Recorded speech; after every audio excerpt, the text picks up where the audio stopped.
এই প্রথম মানুষ নিয়ে আকাশে উড়ল দেশে তৈরি কোনো বিমান।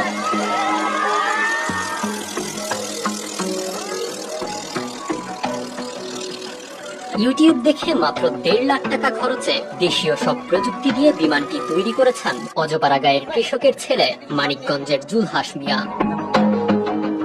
জুলহাসের তৈরি এই বিমানের বডি বা ফিউজলেস 18 ফিট লম্বা এবং ডানাগুলো দুপাশে মোট 32 ফিট চওড়া। আল্ট্রালাইট এই এয়ারক্রাফটটিতে ইঞ্জিন হিসেবে ব্যবহার করা হয়েছে 7 হর্স পাওয়ারের পেট্রোল চালিত একটি সাধারণ পাম্প। প্রতি লিটার পেট্রোলে আনুমানিক 25 থেকে 30 কিলো পর্যন্ত চলতে পারে বিমানটি। 45 কিলো গতিতে টেক অফ করতে সক্ষম এই আল্ট্রালাইট এয়ারক্রাফটটি।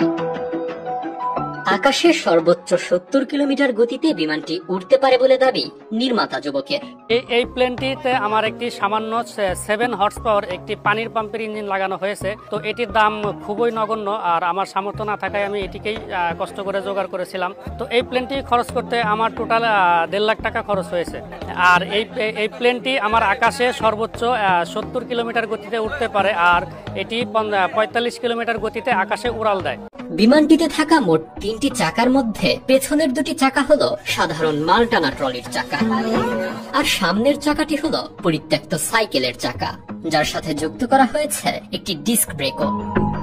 বিমানে এভিওনিক্স মিটার হিসেবে ব্যবহার হয়েছে সাধারণ স্পিডোমিটার, আর অল্টিটিউড পরিমাপ করার জন্য ব্যবহার করা হয় জিপিএস। আমার এই বিমানে যেগুলো নির্দেশনার জন্য ব্যবহার করা হয়েছে সেটা হচ্ছে একটা আরপিএম মিটার, যেটা ইঞ্জিনের স্পিডটাকে ক্যালকুলেট করে, আর আরেকটা লাগানো হয়েছে স্পিড মিটার। এটি প্লেন কত স্পিডে উঠছে বা কত স্পিডে চলছে সেটা জানায়। এটা একটা জিপিএস স্পিড মিটার।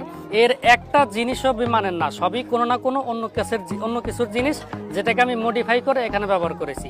আপনারা যে চাকাগুলো দেখতে পাচ্ছেন এগুলো ট্রলির চাকা, আর এখানে যে অ্যালুমিনিয়াম গুলো আছে এগুলো টিউবগুলো দেখতে পাচ্ছেন, এগুলো মানুষ যে বাড়িতে পর্দা টানায় জানালায় সেই পর্দার টিউবগুলা। জুলহাস জানান বিমানটির ফ্রেম অ্যালুমিনিয়াম ও লোহার মিশেলে তৈরি করা হয়েছে। ফ্রেমের উপর উন্নত মানের কাপড় দিয়ে তৈরি করা হয়েছে পাখা, রাডার, অ্যালরন ফ্ল্যাপস, আর প্রপেলারটি তৈরি করেছেন কাঠ দিয়ে। নিরাপত্তার জন্য বিমানটি চালানোর সময় ব্যবহার করেন সিট বেল্ট। এছাড়া বিমান উড়ানোর ক্ষেত্রে সবসময় মাঠ বা ফাঁকা জায়গায় বেছে নেন বলেও জানান জুলহাস মিয়া। সময় আমার সেফটি রেখেছি যে আমি যেখান দিয়ে এটিকে উড়াবো নিচে রানওয়ের মতো পরিবেশ রাখবো, যেন আমার ইঞ্জিন কোনো কারণে বন্ধ হয়ে গেলে বা একটা সিস্টেম কাজ না করলে আমি যেন দ্রুত মাটিতে নেমে আসতে পারি। তো এই পর্যন্ত এই প্লেনটিকে যতবারই উড়ানো হয়েছে সেটি রানওয়ের উপর দিয়ে উড়ানো হয়েছে, কোনো বাড়িঘর বা ঝুঁকিপূর্ণ জায়গার উপর দিয়ে উড়ানো হয়নি। মানিকগঞ্জের শিবালয় উপজেলার জাফরগঞ্জ গ্রামের কৃষক জলিল মোল্লার ছেলে জুলহাস মিয়া। জুলহাসের প্রতিবেশী ও এলাকাবাসী জানান মাধ্যমিক পাশের পর পরিবারের হাল ধরতে গিয়ে ভাটা পড়ে জুলহাসের পড়াশোনায়। লেখাপড়া বন্ধ করে দিয়ে 2014 সালে কর্মজীবনে প্রবেশ করেন জুলহাস। বর্তমানে তিনি কাজ করছেন ফায়ার মেকানিক হিসেবে। জীবনে কখনো সত্যিকারের বিমানে না চড়লেও প্রবল ইচ্ছে আর নিষ্ঠার থেকে দীর্ঘ 4 বছরেরও বেশি সময় ধরে বিমান তৈরির সাধনায় মগ্ন এই যুবক। এর আগে অনেকেই ঘরোয়াভাবে বিমান তৈরির প্রচেষ্টা চালালেও নিজেদের তৈরি বিমান আকাশে উড়াতে পারেননি তারা।